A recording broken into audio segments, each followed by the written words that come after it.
Hello guys and welcome back to my channel Sirf IAS.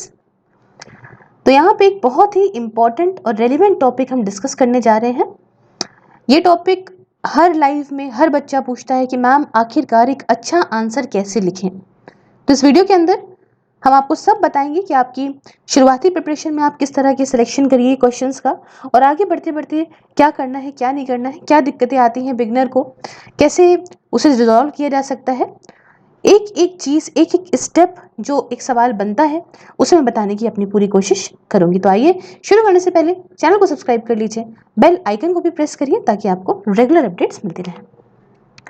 अब देखिए, basic से चीजों को समझ रहे हैं, इसलिए कुछ बेसिक को समझना बहुत जरूरी है कि जब आप यूपीएससी मेंस लिख रहे होते हैं तो उसमें आपको हर एक पेपर में कितना समय मिलता है पहले समझिए। तो भाई आपके पास होते हैं 3 घंटे, मतलब कुल मिला के 180 मिनट होते हैं, जिसमें आपको 20 सवालों को सॉल्व करना पड़ता है और वो 20 सवाल 250 नंबर के होते हैं। तो ये 250 नंबर कैसे पहुंचे ये समझ लेते हैं। इसके लिए आप यहाँ पे इस स्पेस को देखिए कि 10 सवाल जो आपके आते हैं वो आते हैं 10 नंबर के, ठीक है, मतलब 100 नंबर इन टोटल हो गया। और बाकी ये जो 10 सवाल आपके आएंगे वो आएंगे 15 नंबर के, मतलब 150 नंबर हो गया। तो अगर हम इन दोनों को जोड़ लें तो वो 250 नंबर बन जाएगा। क्लियर है? अब बेसिक्स में और चीज एक समझ लीजिए कि जो 10 मार्क्स वाला नंबर होगा उसमें आपको 2 पेजेस तक लिखना है, करीब 150 वर्ड यूपीएससी डिमांड करती है आपसे। और वही जगह जो 15 मार्क्स का क्वेश्चन है, सवाल है, उसमें आपको 3 पेजेस तक लिखना है, जिसमें आपसे यूपीएससी कुछ 250 वर्ड्स की डिमांड करती है, मतलब 250 वर्ड्स की डिमांड करती है। तो ये तो हो गया बेसिक जो आपको जरूर से जरूर समझना चाहिए कि आखिरकार पैटर्न कैसा है। ठीक, अब जिस समय आप अपने आंसर्स को लिख रहे होंगे उस समय आपको कुछ बातों का ध्यान भी रखना है, जैसे कि आपको एक टाइम लिमिट के अंदर प्रैक्टिस करना होगा आंसर को। जैसे भाई ऐसा नहीं है कि हमें आपको 50 मिनट दे दिए और 50 मिनट में आप एक सवाल कर रहे हैं तो फिर आप आराम से सोच साच के लिखेंगे, लेकिन ऐसा नहीं है, वहां पे आपके पास समय कम है। मतलब अगर हम इसे डिवाइड करते हैं तो 20 सवाल आपको करने हैं 180 मिनट में। क्लियर? तो अगर 7-8 मिनट भी आपको आसपास मिल रहा है तो उतने के अंदर ही आपको सब कुछ निकालना है। अब उसमें 10 नंबर में आपको कम देना है और 15 नंबर के सवाल में आपको ज़्यादा टाइम लगेगा, तो हर एक चीज़ को अपनी टाइम लिमिट में करना होगा आपको। ये आपके लिए सबसे पहली प्रायोरिटी होनी चाहिए। ठीक, उसके बाद एक कुछ एग्जाम वाला फील आने के लिए, और ताकि एग्जाम में आप बहुत ही अच्छी तरीके से चीज़ों को प्रेजेंट कर सकें और आपको एक आइडिया हो कि आखिरकार किस तरह से पेज कैसे हमें भरना है क्या नहीं करना है, तो आप प्रैक्टिस करिए उन लूज शीट्स में, क्योंकि यूपीएससी की होती हैं। अभी मैं आपको आगे इसका फॉर्मेट दिखाऊंगी, जैसे कि वहाँ एग्जाम में आएगा आपके पास सेम उसी तरीके से आपको उन्हीं शीट्स में, लूज शीट्स मिलती हैं मार्केट के अंदर, आप उसी में ही जो है प्रैक्टिस करिए। आगे इसका फॉर्मेट क्या होता है मैं बताऊंगी। क्लियर? इतनी बात समझ में आ गई? अब हम आगे बढ़ेंगे और थोड़ा सा जो भाई बेसिक चीज़ है उसे भी समझ लेते हैं। जैसे मान लीजिए सवाल दिया गया है यहाँ पे, जिस सवाल को हम आखिरी में डिस्कस भी करेंगे कि what do you understand by nano technology and how it is helping in the health sector. तो ये पास्ट ईयर का मेंस का क्वेश्चन भी है, तो मैंने इसलिए इसको उठा भी लिया। अब जब आंसर लिखेंगे तो बेसिक अप्रोच आपकी रहेगी कि आपको इंट्रोडक्शन, मेन बॉडी और कंक्लूजन अब ऐसे करना है, और इसको कैसे करना है कैसे नहीं करना है सब इस वीडियो के साथ चलते रहिए, सब कुछ आपको समझ में आ जाएगा। फिलहाल जो दिक्कत आती है, सबसे पहले देखिए 2 तरह के लोग हैं। एक तो वो बच्चे जो मुझसे सवाल पूछते हैं कि मैम अभी हमने प्रिपरेशन करना शुरू करा है, क्या हमें अभी आंसर लिखना चाहिए या कब लिखना चाहिए, कैसे लिखना चाहिए। तो वो सारे कुछ बच्चे आ जाते हैं जो स्टार्टिंग की कैटेगरी में है कि भाई ये लोग अब शुरुआत कर रहे हैं, तो वो किस तरह के सवाल उठाएं, क्योंकि अगर वो खतरनाक से सवाल उठा लेंगे तो बेचारों के लिए मुश्किल हो जाएगा उसको सॉल्व करना, और फिर वो आखिरी में जो है उनका मोरल, उनका सारा का सारा कॉन्फिडेंस कम हो जाएगा। और दूसरे हो गए कि भाई उन्होंने प्रैक्टिस काफ़ी अच्छी तरीके से कर ली है, अब वो सवाल कठिन सवालों की तरफ बढ़ रहे हैं। तो हम यहाँ पे थोड़ा डिस्कस कर लेते हैं इस बारे में कि जब बिगिनर हो, जो स्टार्टिंग का जो है इसने लिखना शुरू करा हो, कि उसने एक बार जीएस का पेपर कंप्लीट कर लिया है और अब वो बैठा क्वेश्चन लिखने, तो क्वेश्चन कौन सा उठाए इस बात का कंफ्यूजन जिनको है, तो वो समझिए आप डायरेक्ट क्वेश्चन उठाइए। ठीक है, डायरेक्ट क्वेश्चन उठाइए। जैसे कि सवाल आते हैं ना कि डिफरेंसेस बताइए इन दोनों के बीच में क्या है क्या नहीं, तो आप उनको लिखिए जैसे कि आप नॉर्मल अपने स्कूल टाइम पे, अपने ग्रेजुएशन टाइम पे लिख रहे थे, बहुत ही डायरेक्ट क्वेश्चंस। या लिस्ट दिस फिनोमिना, और ये या कुछ भी लिस्ट वाले जितने भी सवाल आते हैं ये कर लीजिए। उसके बाद एक्सप्लेन के बारे में आया कि भाई एक्सप्लेन करिए आप किसी भी चीज़ को, जिस एक्सप्लेन से जो भी शुरुआत होती है किसी भी चीज़ की, ठीक। और मेंशन वाले जो सवाल होते हैं स्टार्टिंग में, भाई लिखा होता है कि मेंशन द एडवांटेजेस और डिसएडवांटेजेस, जो भी चीज़ें हैं वो आ रहे हैं। उसके साथ यहाँ पे हाईलाइट की बात करें कि भाई हाईलाइट द इश्यूज वगैरह करके जो भी सवाल आते हैं उन सारे सवालों को आप इसके अंदर उठा सकते हैं। तो ये सारे के सारे जो भी इससे स्टार्ट होंगे, ये सारे के सारे डायरेक्ट क्वेश्चंस होंगे। और अगर आपकी बेसिक लेवल की अभी आपने स्टार्ट करा ही है आंसर लिखना, तो आपके लिए बहुत ज़्यादा बेनिफिशियल होगा कि आंसर की प्रैक्टिस भी होना शुरू हो जाएगी आपको बिना किसी तकलीफ के। और दूसरी बात कि भाई सवाल भी कुछ इस तरह के हैं कि आपकी फेमिलियर रहेंगे आपके स्कूल लाइफ से, आपके ग्रेजुएशन से, तो आपको कम से कम कॉन्फिडेंस बिल्ड होता रहेगा। और कॉन्फिडेंस बहुत ज़्यादा ज़रूरी है इस पूरी प्रिपरेशन के अंदर। क्लियर? अब प्रॉब्लम्स भी कुछ बिगनर फेस करेंगे। ऐसा तो है नहीं कि बस उठाया और मैम ने बोला तो बस लिखना शुरू कर दिया। जैसे कि अब उन्हें पता नहीं है कि प्रेजेंटेशन कैसे करनी, तो वो मैं इस वीडियो के अंदर बताऊंगी आपको। कुछ स्पेलिंग्स में गलती होती है तो उसमें निराश नहीं होना है, थोड़ा समझना है कि क्या हो सकती है, क्या भाई स्पेलिंग्स हम जो कैसे उसको इम्प्रूव कर सकते हैं, डिक्शनरी पढ़ सकते हैं, या अपनी भाई राइटिंग और इम्प्रूव करेंगे तो वक्त के साथ साथ स्पेलिंग्स एरर्स भी जाने लगेंगे जब हम फोनिक साउंड से आंसर लिखेंगे तो। समझे? कुछ जीएस के बारे में, भाई जनरल अवेयरनेस के बारे में उनको नहीं पता होता है, जीए के बारे में नहीं पता होता है कि चल क्या रहा है, तो उसके लिए वो धीमे धीमे जब न्यूज़पेपर्स पढ़ना शुरू करेंगे या एडिटोरियल सुनना शुरू करेंगे, कुछ जो लोग लेक्चर्स बनाते हैं इसके ऊपर वीडियोस भी सुन रहे हैं, कोई दिक्कत नहीं है, डेली करंट अफेयर्स पढ़ना शुरू करेंगे, करंट अफेयर्स की मैगजीन पढ़ना शुरू करेंगे, तो इन तकलीफ से भी वो बाहर निकल सकते हैं।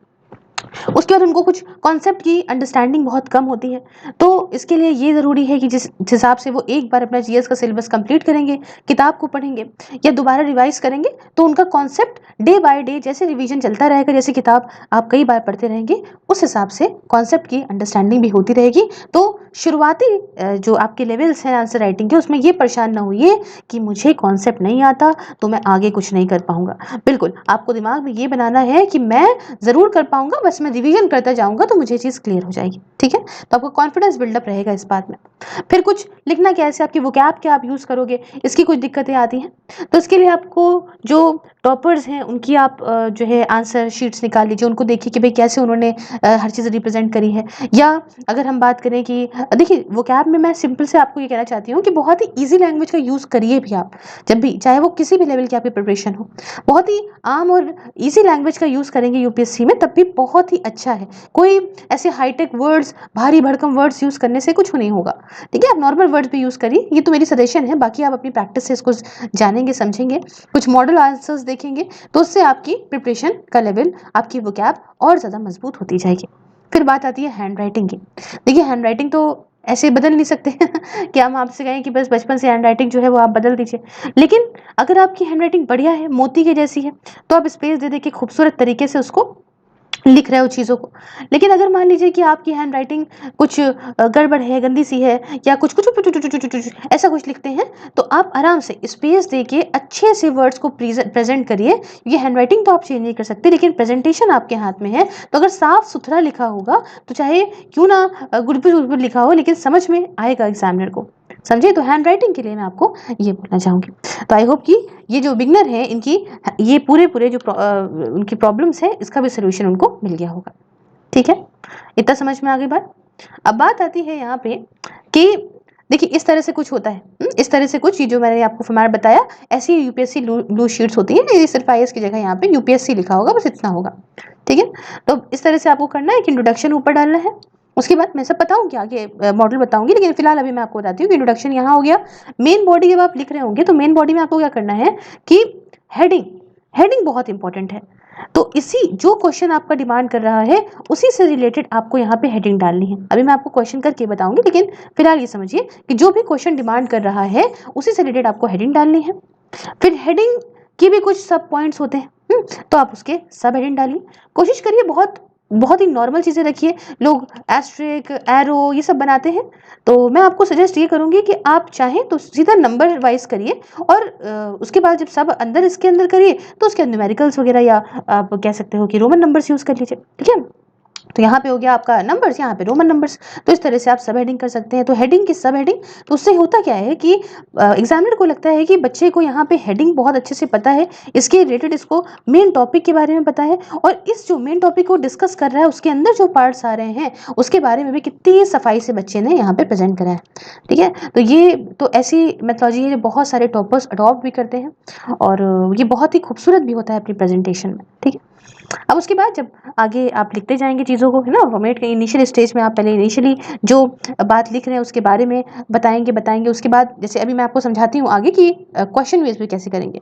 ठीक है, उसके बाद आप इसमें फ्लो चार्ट का भी ज़रूर यूज़ करें। अब फ्लो चार्ट वो किसी भी तरह से हो सकते हैं। ठीक है, ये वाले फ्लो चार्ट भी आप यूज़ कर सकते हो, या आप चाहो तो भाई ये भी यूज़ कर सकते हो। बहुत अलग अलग तरह के फ्लो चार्ट आपको देखने को मिलेंगे। क्लियर है? तो ये डिपेंड करता है कि आप किस तरह से कर रहे हो। बस फ्लो चार्ट आप शो करोगे ना, तो इससे ये होता है कि बहुत ही देखिए इतनी सारी कॉपीज जिस एग्जामिनर को पढ़नी हो, समझनी हो, एग्जामिन करनी हो, तो वो हर एक पैराग्राफ में अगर कुछ लिखा है सब कुछ, तो वो सब कुछ नहीं पढ़ते। वो स्टार्टिंग का पढ़ेंगे, आखिरी का पढ़ेंगे, वो डिसाइड कर लेंगे। लेकिन अगर इस तरह से आपने फ्लो चार्ट बना के रखा हुआ है किसी भी तरह से, यहाँ पे अगर आपने फ्लो चार्ट प्रेजेंट करा है, तो एग्जामिनर समझता है कि ओके, ये बंदे को तो सारा का सारा कॉन्सेप्ट पता है, अच्छे से पता है, जिसे इसने बहुत ही शॉर्ट तरीके से मुझे एक चार्ट में समराइज करके दिखा दिया। तो मतलब ये कि हाँ, बंदे को कॉन्सेप्ट क्लियर है। अब आपने अंदर हो सकता है कुछ भी लिखा हो, मतलब कुछ भी का मतलब ये नहीं है कि आपने कूड़ा भर दिया हो, लेकिन मेन जो आपका इंप्रेशन बनेगा वो इससे बन जाएगा। समझ रहे हैं आप बात को? फिर इसी तरह से आंसर को आगे बढ़ाते बढ़ाते आप आएंगे कंक्लूजन पे। और जब आप कंक्लूजन पे आएंगे तो आपको इस बात का ध्यान बहुत अच्छे से रखना होगा कि यहाँ पे आपको एक पॉजिटिव अप्रोच देनी है। पॉजिटिव मतलब कि भाई वो फ्यूचरिस्टिक अप्रोच होनी चाहिए और एक बैलेंस अप्रोच होनी चाहिए। ना कभी आप इधर झुके ना इधर झुके, ना नेगेटिव साइड झुके ना पॉजिटिव साइड झुके, आप बैलेंस रहें और हमेशा उसको वे फॉरवर्ड, जैसे कि एक फ्यूचरिस्टिक अप्रोच हो कि हाँ, ये आगे ऐसा ऐसा होगा तो ऐसा ऐसा हो सकता है। क्योंकि अभी मैं आपको एक क्वेश्चन के माध्यम से समझाऊंगी तो आपको बहुत बेहतर और समझ में आएगा। आई होप आपने ये फॉर्मेट बहुत अच्छे से जान लिया जो मैं आपसे बताना चाहती हूँ। अब देखिए, यहाँ सवाल कहता है कि what do you understand by nano technology and how it is helping in the health sector. ठीक है, तो नैनो टेक्नोलॉजी से आप क्या समझते हैं और किस तरह से वो हेल्थ सेक्टर में मदद कर रही है। तो आप यहाँ पे इंट्रोडक्शन देंगे। इंट्रोडक्शन में आप क्या बताएंगे कि आखिरकार ये जो नैनो टेक्नोलॉजी है ये क्या है। तो आपने लिखा कि भाई nano technology is a field of research and innovation concern with building things, generally materials, devices on a scale of atoms and molecules. ठीक है, तो इस तरह से आपने जो भी अपने इंट्रोडक्शन लिखा, तीन चार लाइन का आपने लिख के हटाया। ठीक है, अब जब आप बॉडी की तरफ बढ़ेंगे तो बॉडी में अपने प्रॉपर हेडलाइंस देनी है। ठीक है, जैसे मैंने आपको पीछे एक फॉर्मेट बता दिया। अब यहाँ पे मैं आपको समझाना चाहती हूँ कि किस तरह से आपसे जो सेकंड पार्ट क्वेश्चन का है, वापस से बैक आ जाते हैं। तो हमने ये पार्ट तो डील कर लिया। सबसे पहले तो आपको यही एनालाइज करना है कि आपको किस किस पार्ट को डील करना है। तो आपको इस पार्ट को डील करना है, और how it is helping in the health sector, आपको इस पार्ट को डील करना है। तो आपने इस पार्ट को डील कर लिया। अब सपोज ऐसा कोई आपके पास क्वेश्चन आता है ना जिसमें ये जो पार्ट है ये बहुत ही आसान है, तो इसमें जरूरी नहीं है आप डेफिनेशन दें। जो बहुत टफ चीजें हैं आप उनमें डेफिनेशन दे सकते हैं। अब सेकंड पार्ट क्या था कि हेल्थ सेक्टर में वो कैसे मदद कर रही है, तो आपको आना है या बॉडी पे। अब बॉडी में आपको आना है, आपने लिखा कि प्रॉपर एक हेडलाइन दी कि applications of nano technology in the health sector. Normal समझने के लिए एग्जामिनर को काफ़ी हो गया कि ठीक है अब यहाँ से शुरुआत हो गई है एप्लीकेशंस की। तो आपने एक प्रॉपर सब हेडिंग इसके नीचे दी कि भाई इफेक्टिव ड्रग डिलीवरी, मान लीजिए पहला पॉइंट आपने डाला इफेक्टिव ड्रग डिलीवरी, बहुत अच्छी बात है।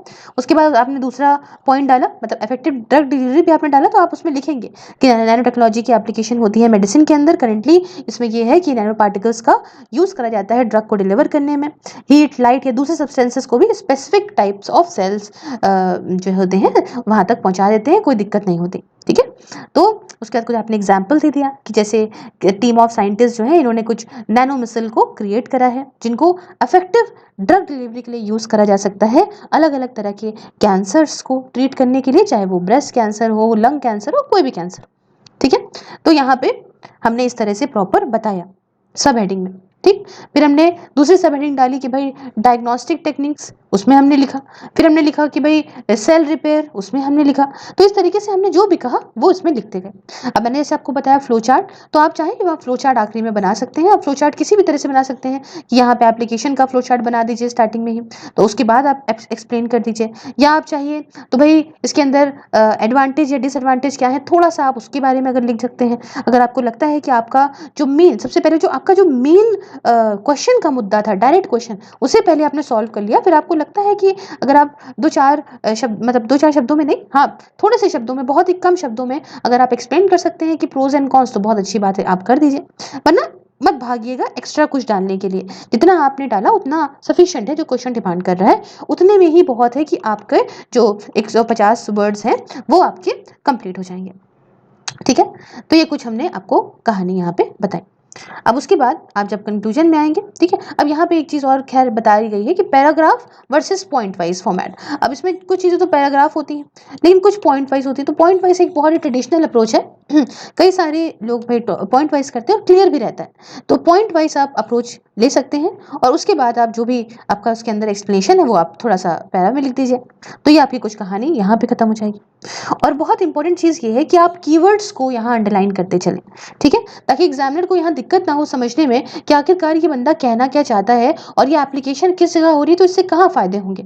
तो उन कीवर्ड्स को मेन आप करें कि हेल्थ सेक्टर में हो रहे हैं तो सेल रिपेयर है तो उसको आपने अंडरलाइन कर दिया कि कहाँ कहाँ यूज़ हो रहा है उसका, ये भी आपने अंडरलाइन कर दिया, ताकि एग्जामिनर जब आपकी कॉपी देखे तो आपसे कहे हाँ जो मैं पॉइंट चाहता था, जो मैं पॉइंट सोच रहा था कि मुझे इस क्वेश्चन में से, इस आंसर में क्या क्या चाहिए, वो बंदे ने खुद ही अंडरलाइन करके रखे हैं। तो मुझे क्या ज़रूरत है पूरा पूरा आंसर पढ़ के अपना माथा पच्ची करने की। समझ रहे हैं इस बात को? आई होप आप समझ रहे होंगे। अब कुछ जैसे कि ये तो नैनोटेक्नोलॉजी का हो गया, अब कुछ ऐसे सवाल आते हैं जिसमें आप रिफर कर रहे हैं एआरसी की रिपोर्ट को, नीति आयोग को, किसी को भी रिफर कर रहे हैं, तो स्पेशली उनको आप कैपिटल लेटर में लिख सकते हैं। कैपिटल लेटर में लिख के और आप उनको प्रॉपर अंडरलाइन करिए सो दैट कि एग्जामिनर को लगे कि हाँ बंदे का जो बेस है, बेस ही बहुत अच्छे से, बहुत ही काबिल तारीफ यहाँ पे जो है वो क्लियर है। समझे? और जब आप यहाँ पे कंक्लूजन लिखेंगे तो मैंने आपको बताया it must be forward looking, ठीक है, एक फॉरवर्ड लुकिंग इसमें होना चाहिए कि भाई जैसे हम नैनो टेक्नोलॉजी का अगर हम क्वेश्चन ले रहे थे तो इसमें आप लिखोगे कि भाई यूज नैनो टेक्नोलॉजी का है फील्ड ऑफ मेडिसिन में, ये रिवोल्यूशनाइज कर देता है जिस तरह से हम डैमेज जो ह्यूमन बॉडी को होता है उसे ट्रीट कर सकता है, डिटेक्ट कर सकता है प्रॉपर डिजीज को आने वाले फ्यूचर में।